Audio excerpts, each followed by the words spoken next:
Hello, my name's Andrew Johnson. It's my pleasure to welcome you to this now third 5 Paper Buildings webinar. We have 3 speakers coming up today. In a short moment, Denis Barry will give you some practical tips for working remotely. That will be followed by Joshua Normanton speaking about the powers of law enforcement agencies to obtain electronic data from overseas. And finally, Richard Padley will take you on a whistle-stop tour of the use of psychiatric evidence in criminal trials. Before we begin, you should see on your screen a question and answer panel, which should be on the right hand side. Please, as with the previous webinars, feel free to submit any questions as we go along, and we'll try to answer a selection at the end of all 3 talks. It's now my pleasure to introduce Denis Barry.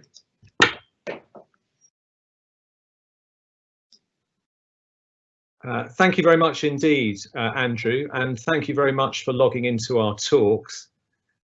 Forgive me if what is set out in this talk is information that you know and or have worked out for yourselves. Ordinarily, you might say that I should get out a little bit more with a topic like this, but of course in the current climate that applies to all of us. Slide 2, please, Andrew. There are pros and cons of not being able to spend time with one's colleagues face to face.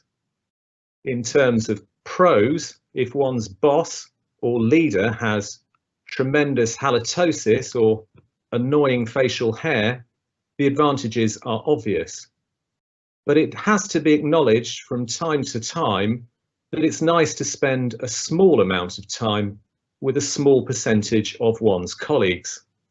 However, we are where we are, and the software shown on this page demonstrates some of the ways to substitute. Enough with the pros and cons, and on with the slides, please. Thank you very much, Andrew. The digital case system. Everyone knows about the digital case system in criminal proceedings. But the next 2 slides are a couple of small things that I was told by the fairies who live at the bottom of my garden. If you look on the slide where the arrow is, it's pointing at the bundle button, and the bundle button generates, not surprisingly, the bundle. But underneath the bundle button there is an index button, which also, not particularly surprisingly, generates different kinds of indices, including 2 particularly handy ones, one in Word and one in Excel. And for those of you who haven't experimented with it, it's really quite useful in terms of witness orders and generally organising one's papers. It would be no exaggeration to say that your life will never be the same again. Next slide, please, Andrew. Many of you have already experienced hearings over Skype for Business. They don't always go well, not least of all because the audio or the visual quality is particularly poor.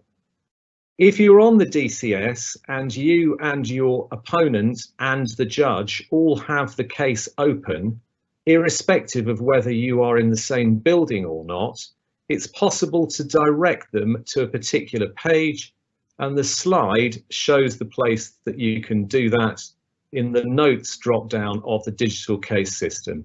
There's a small health warning. I wouldn't do this unless you're in the middle of a court hearing, because there's an audit trail of what you have been looking at, and therefore your opponent will be able to see the pages about which you have become particularly neurotic. Next slide, please, Andrew. Zoom. Lots of us are now using Zoom, particularly for conferences and indeed for occasional virtual beers or perhaps a poker session on Friday night. We know it works obviously on iPads, iPhones and laptops. There are various tips set out in the slide there, including the second one, which is it's worth adjusting the settings so you don't talk when you first enter the meeting, because otherwise you'll interrupt everybody else. And at the bottom left-hand side of the screen when you're in Zoom, not the current screen, there are 2 quite handy buttons. And if Andrew could demonstrate that with the next slide, please. So when you press those two buttons and the arrow keys next to them, they generate a page which looks like this and goes into a window like this. And you can tinker with various different settings. And if Andrew can demonstrate that again with the next slide, please. You can also muck about with the chat settings in Zoom. Whilst you're in the middle of a Zoom meeting with someone, it's possible to chat either with individuals or with everyone collectively. It's worth being a bit wary about Zoom chats in the professional context, because some of us have had professional experience of prosecutors using Skype chats to demonstrate that people were guilty of various different criminal offences. So they are stored somewhere. Next slide, please. Sharing documents using Zoom is easy. When you're in Zoom, you simply press the button at the bottom of the screen, which is in the middle. Be aware that when you share the screen, anything that comes up on the screen is being shared as well.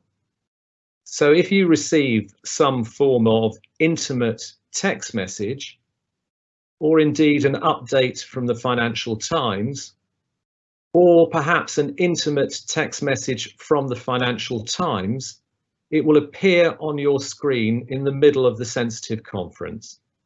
Zoom also has a waiting room.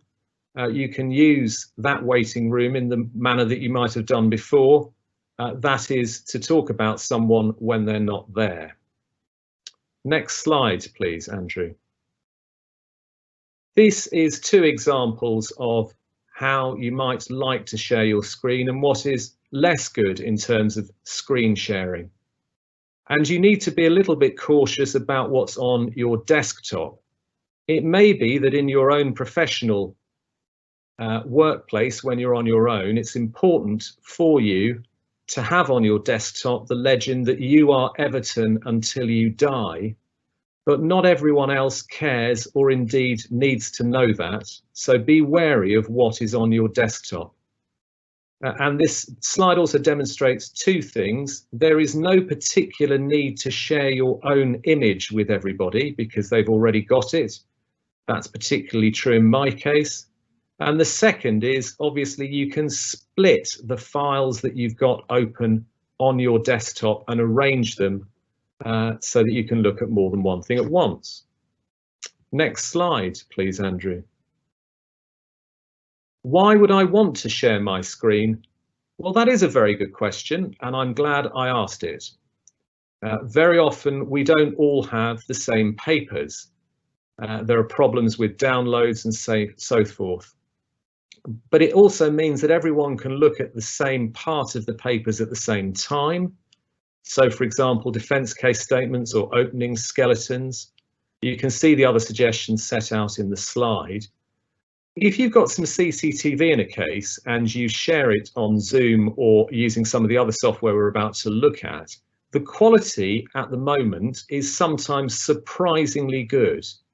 And so it's worth using the share button because, funnily enough, you can share things.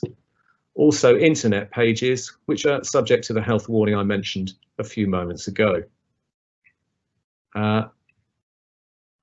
As far as Zoom is concerned, you can't collaborate on the documents when you share them, but you can in Microsoft Teams. Could we go, please, to the next slide? Telephone conferences using iPhones.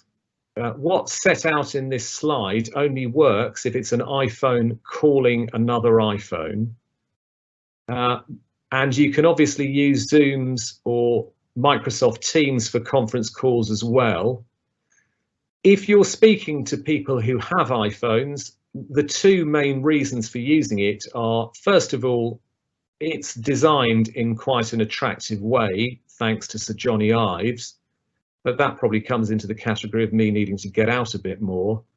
And secondly, you don't need to organise the call in the slightly cumbersome way you have to organise a Zoom conference. So it's just easier to use as the mood takes you. Next slide, please, Andrew. And then it's possible to have group FaceTime conference calls, but again, everyone in the conference has to have an iPhone, and they have to have a reasonably updated iPhone for this to work. I've put in the website link there, which has the additional details. Next slide, please, Andrew. If you have a group, this is WhatsApp, that you regularly WhatsApp together, you should be able to conference call them together, or FaceTime, to use a different noun, I suppose. The difference between WhatsApp and the iPhone products is there's a limit on WhatsApp of the number of people you can have on a conference call.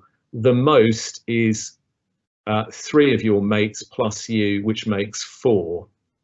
If you've got a small WhatsApp group because you don't have very many friends and you press the video call, it will call all of your 3 friends. Next slide, please. Skype for Business. Skype for Business at the moment is the software that a lot of the Crown Courts are using, which is a shame because, as I've set out in the slide, it's much more limited than its smarter older sister, which is Microsoft Teams. And there are particular problems with the quality of Skype for Business. And one of them is as follows. If you do a hearing in which there is a defendant who is in prison, prisons are noisy and echoey places. And so in some of the hearings I've been doing, the defendants have been told to switch their mics off. For understandable reasons, they then feel as though they're being excluded from the proceedings. So it's better if the court says, can everyone please turn their mics off, and then I'll ask you to come into the conference one by one. You can also screen share. That would be a brave thing to do in the middle of a Crown Court hearing for the reasons which I've described before. It's much better to put a document onto the digital case system. And you can come in and out of the same meeting. For example, if someone needs to have a private conference with their client. You can also type stuff down the sidebar, which is helpful if people can't hear, or you want to propose dates, or you want to explain that the hearing's gone so badly wrong that you want to start again. I'm told that there are various other proposals in the pipeline to move away from Skype for Business, which is good news. And some courts are starting to use Microsoft Teams, and eventually there'll be completely new software rolled out for the courts, but we're not there yet. If you're going to have a Skype for Business hearing, my advice to you in a slightly tedious way would be organise the things that need to be determined in a document, get your opponent to agree as many of them as can be agreed as possible, and then direct the court to them in a rubber stamping exercise if at all possible. Oral advocacy over Skype for Business is cumbersome, and because the quality is poor, it's difficult to do. Could we have the next slide, please, Andrew? Microsoft Teams. Microsoft Teams is quite a complicated piece of software which does lots of different things. You need to have a group which is called a team, funnily enough. And once you have a team, much like we did in primary school at break time, you can invite people to join it. You then have shared documents which everyone can then edit at the same time, which is tremendously exciting. You can then have a shared to-do list, which means that you can boss other people around and send them annoying reminders in a variety of different ways. It's easy to notify other people of what's happening, and it's an easy way to organise conferences and meetings, which are then synced with your Outlook diary if you have an Outlook diary, as many people do. May we have the next slide, please? There's very good guides which we can send you the links to on the internet about Microsoft Teams. This is just an example of the many different things it can do. It's possible from the same page, for example, to amend your diary, make telephone calls, make video calls, write notes to yourself, to set alarms, all of those exciting things. Next slide, please, Andrew. And to start a meeting is as easy as is suggested in this slide, which is entitled Start a Meeting. So if you want to start a meeting, that's the way you do it. You click Meet Now, which has a fairly obvious logo underneath it. Teams is very straightforward to use. Next slide, please. There are also very exciting features in it, in that you can fade the background so that no one can see where you are, which is probably not such a bad idea in some circumstances. Again, you can text down the side at the same time. If you have a spare screen, it's a good idea to use it if you're doing video conferencing, because then you can look at larger or more difficult documents while everyone can see your bald and bearded face. And you can give yourself an exciting background, and you can choose it yourself from a range of images which are available on the internet. Next slide, please. These are examples of suggested backgrounds available on the internet, which demonstrate what some people think are good ideas to have as conference backgrounds. And I've given some little suggestions underneath as to why they're not perfect in terms of backgrounds. The one on the left, for example, is the so-called Theatre of Dreams, which is very quiet in that particular image. But indeed, if one looks at all of the three images on that slide, rather poignantly and rather sadly, they are all places that are going to be very empty for the next little while. And it's difficult to know when they will have human beings in them again. So on that upbeat note, I've been asked by Andrew to indicate when I've finished the end of my presentation. So in conclusion, could I just say, I've finished the end of my presentation, and thank you.